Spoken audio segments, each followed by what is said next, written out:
Uh. Yeah.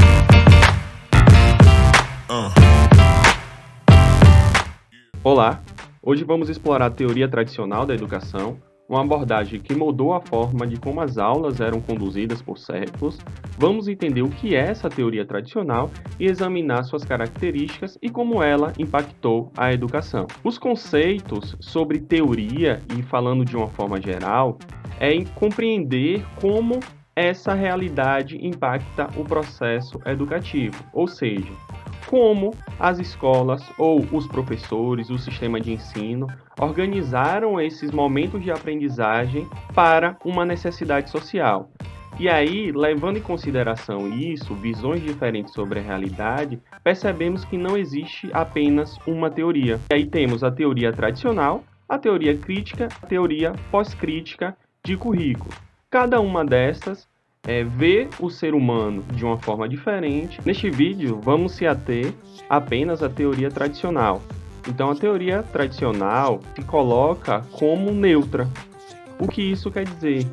É uma teoria que ela não pressupõe uma mudança social, então ela é neutra, ela é desinteressada, mas sim tem esse viés científico. Então, a partir da ciência, ela se coloca enquanto esse processo de manutenção do status quo. Então, essa teoria, a partir dos conhecimentos, dos saberes dominantes, ela acaba por concentrar só nas questões técnicas. Ela se preocupa muito com a organização. Dessa forma, teorias pedagógicas educacionais são também essa teoria de currículo. Ou seja, os currículos que são organizados a partir da teoria tradicional, eles pressupõem que precisa existir um padrão, e aí a gente pode citar o próprio Bobit, que propõe que a escola funcionasse como uma empresa. E essa empresa comercial, ela precisa ter um padrão. Então, o sistema educacional precisa ser capaz de especificar precisamente, a partir da ciência, claro, resultados que se pretende obter. Então, em um exemplo, se eu preciso ensinar a criança, eu preciso ensiná-la a escrever, a ler, as contas matemáticas, eu preciso saber início, meio e fim para chegar literalmente nesse resultado. Ainda falando sobre Bobit, está claramente apresentado por ele a palavra eficiência. Então, o sistema educacional precisa ser muito eficiente como uma empresa econômica. Então, a influência dele traz essa relação da educação mais científica, então ter uma base científica para chegar naquele resultado, e aí a precisão destas pesquisas, então desse movimento científico em mapear, em quantificar e trazer essas habilidades necessárias para que a sociedade tivesse uma formação, uma mão de obra a partir daqueles interesses. Então, quais habilidades são necessárias para esse modelo social? Assim, conseguindo organizar as aprendizagens, os conhecimentos necessários dentro de um currículo. Assim surge a tarefa do especialista em currículo, que é o quê? Fazer levantamento dessas habilidades, desenvolver currículos que permitissem que essas habilidades fossem desenvolvidas, a partir de um planejamento, finalizando em uma elaboração de instrumentos de mediação que possa chegar naquele resultado. Então, nessa perspectiva de uma teoria tradicional de currículo, se busca uma organização e esse currículo se caracteriza restritamente uma forma mecânica.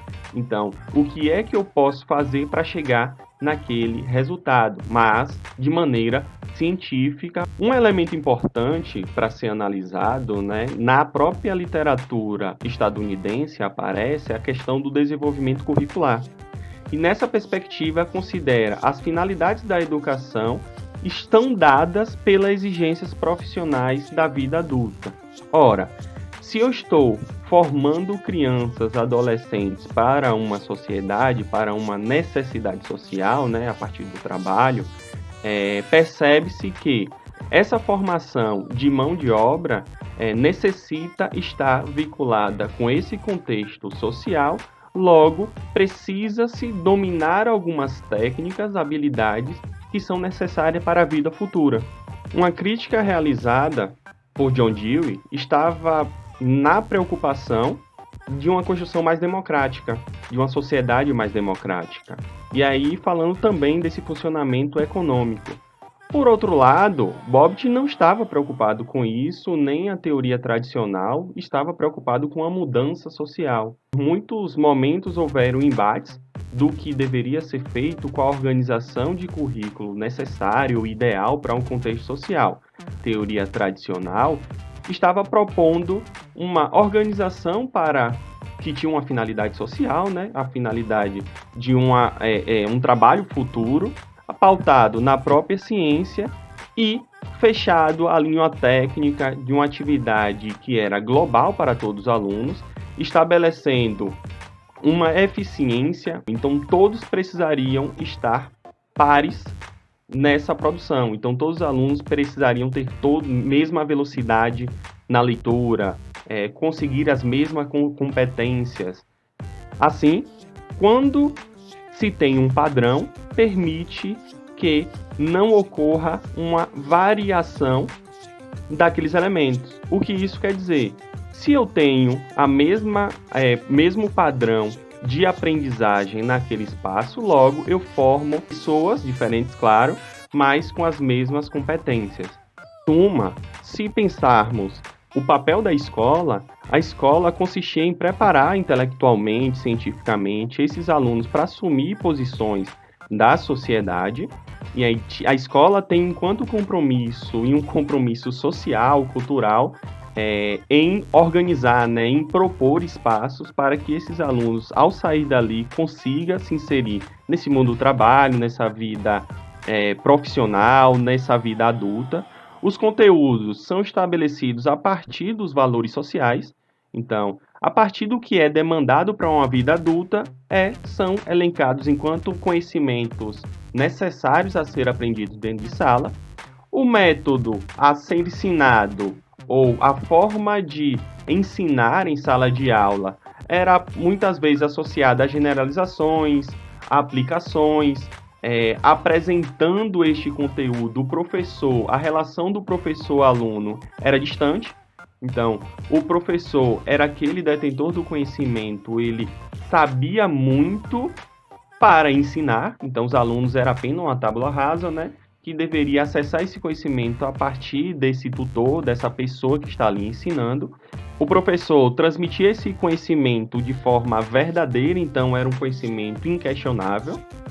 A aprendizagem era a partir de repetições, assimilações idêntica aos adultos.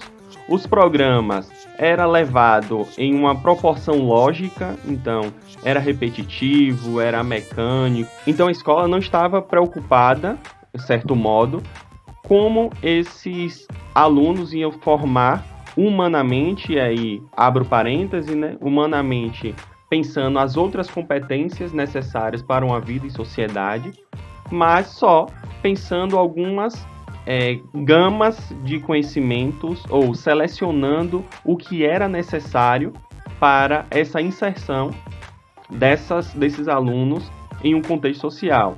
Então, pensar humanamente, pensar humanisticamente, não era o caso.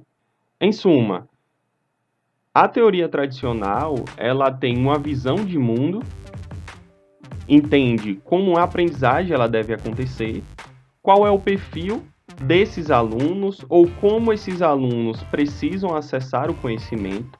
O professor, ele tem essa postura clara enquanto detentor do conhecimento e a sociedade a todo instante está ali presente enquanto determinante para essas aprendizagens.